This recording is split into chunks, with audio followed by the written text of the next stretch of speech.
Welcome everyone, Costini here with a discussion about the Dark Elves for Total War Warhammer 3. One of the things that has often been requested of me on this particular channel is to talk about units for individual races. What are the best units, which are the units you should focus on, hell, even unit tier lists.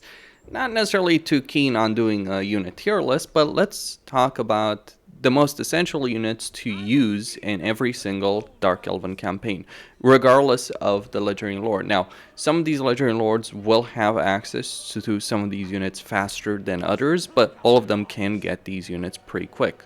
And these units are important not just in the early game, but they are going to be pretty important, I would say, throughout the course of your campaign. Everything else is kind of secondary. So, the first unit, and arguably the most important in a Dark Elven campaign, are the Black Ark Corsairs. You can recruit them either from a tier 3 barracks from any settlement, or you can recruit them from a Black Ark at tier 1. Now, the advantages of Black Ark Corsairs are many. For starters, they have a very high level of armor. Now, high level of armor means they take less damage in engagements, though they don't have missile resistance, so range units will actually do quite a bit of damage, but they'll take less damage, they'll take less damage in auto-resolve, they'll give you a far more favorable result in auto-resolve.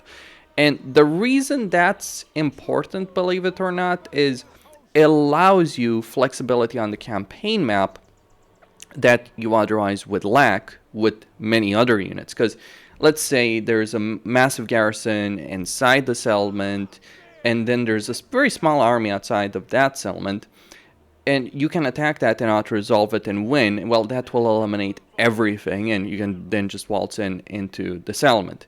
That is one of the advantages. But overall, these units are pretty great. They're high leadership, high armor makes them incredible units in terms of survivability, and furthermore, because of their melee attack, melee defense, and very good stats overall, especially the bonus versus infantry, you can take Black Ark Corsairs and waltz through the gates of settlements or on the open field against an enemy army. Just throw yourself into the enemy army and kill quite a substantial portion of that enemy army.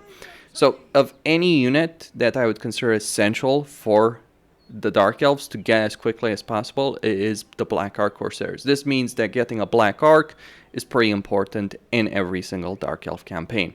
The second unit, and the one that you might be using the most in the earliest turns in the vast majority of the Dark Elven campaigns, because getting a Black Ark can take some turns, are the Dark Shards. Either the Dark Shards with shields or the regular Dark Shards.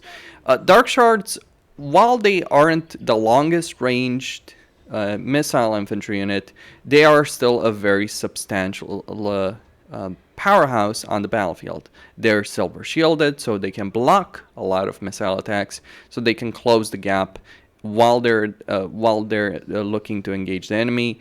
And because they're crossbows, most of their damage is going to be armor piercing damage. These guys can do very well in field battles and in sieges at clearing out walls, which is always an important thing to consider when it comes to ranged unit prowess. And they're also pretty much available from turn 1 in every single Dark Elf campaign right now because of the rush construction that is available. And the majority of Dark Elves, with the exception of Malekith actually, can get these guys very, very quickly in their campaigns. And even if they can't get the shielded version, they can get the unshielded version. But the moment you get the shielded version, you just stop production of the regular ones and just go full on ahead with the shielded version. I'm sure anyone who's fought against Dark Elves, especially Hellebrand, has faced stacks of these guys and has seen how effective they are.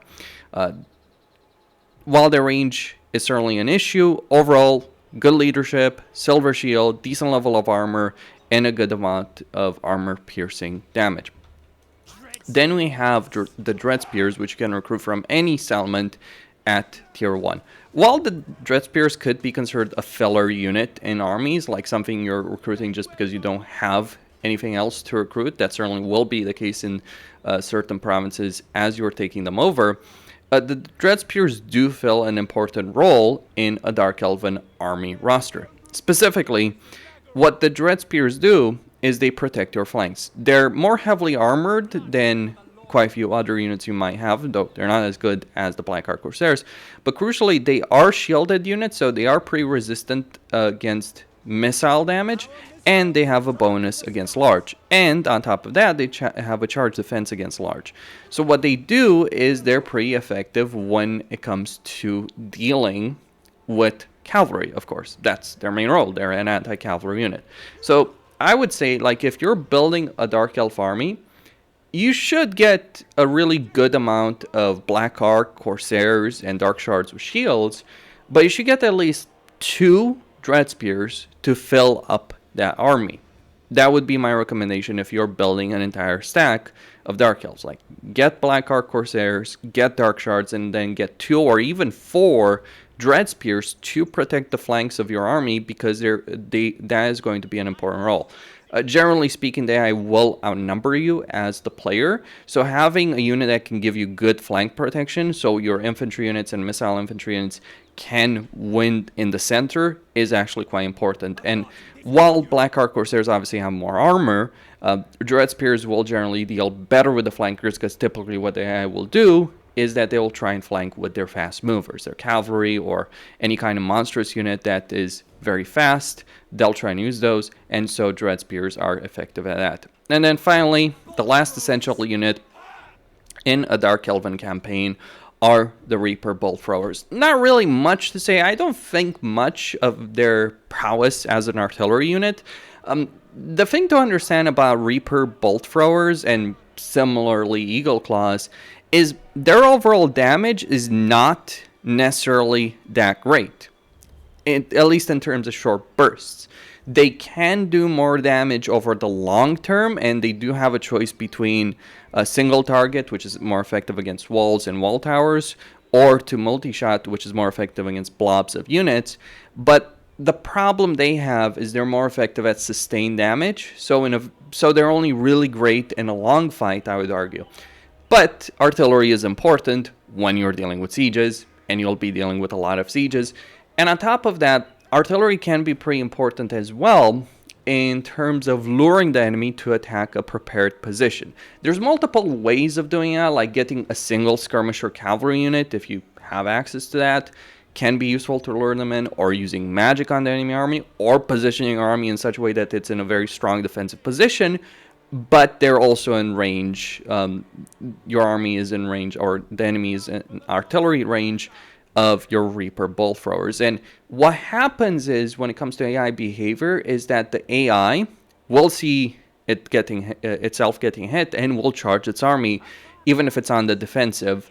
And usually speaking, you want the AI to be on the defensive, so you might have a lot of situations in your campaign where you want to lure the AI to attack you, and this is where Reaper Bolt Throwers can help you out in a pretty substantial fashion. And obviously taking down the wall towers to make sieges easier to tackle in general, especially important if you're dealing with High Elves. Guess what? That's what they're going to be dealing with in a lot of the Dark Elven campaigns, because High Elven settlements are so heavily fortified with towers on all angles. While in a lot of sieges on the campaign map, you could actually win without artillery if you have enough Dark Shards, or if you have enough Black Ark Corsairs to storm the gates. Doing that in High Elven settlements is not necessarily recommended, because their tower coverage is such that they will obliterate you if you try and do that, if you ignore those towers. So you need a way to deal with them, and so you need artillery. These are the 4 essential units that I would argue that every Dark Elf player needs in their army, regardless of the Legendary Lord they're playing. Which units you get specifically in what quantities, like you can, for instance, if you're playing Malekith, maybe you want more Dark Shards, right? Because it can take him a while to get the Black Ark. Maybe you want to get more Dark Shards, okay, and he doesn't have a benefit with respect to that.